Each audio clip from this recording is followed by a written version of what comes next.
you look up in most dictionaries, growth versus growth and development, growth is quantitative increase in physical development, physical dimensions by assimilation or accretion of materials.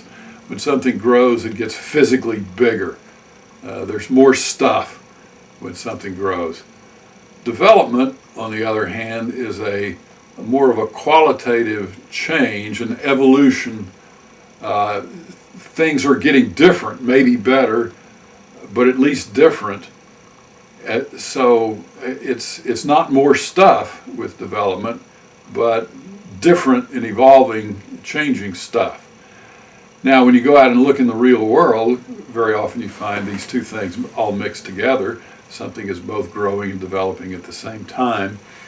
One example I like, is the idea of a snowball rolling down the mountain.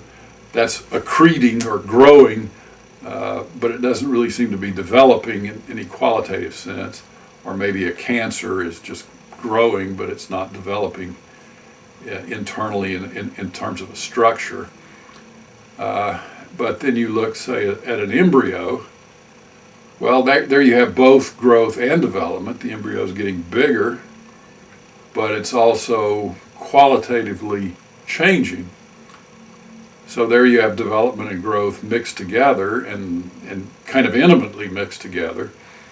So it's rather hard to, conceptually you can separate them, but, and then you take another case where you have maybe just, so we've had the snowball is pure growth, the embryo is growth and development, and in a case of just maybe pure development, I think might well be if you just look at the entire Earth, the planet Earth, because we know it's not growing. I mean, the mass of the Earth or the surface of the Earth are not increasing physically, and yet there's all sorts of qualitative change going on in the Earth, and so this is a case then of pure development. And that ties very much to ecological economics, because the biggest development that we've had on the Earth in recent times has been the qualitative change, the massive increase in one subsystem of the Earth relative to the whole rest of it, that being the human economy. The size of the human economy, the scale of the human economy has grown very large relative to the rest of the biosphere of the planet Earth.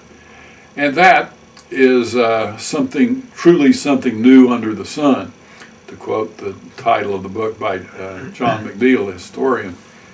And this is different. This is a full world instead of an empty world, full of us and our stuff. And the pattern of scarcity is different. What used to be the limiting factor, man-made capital, is no longer the limiting factor.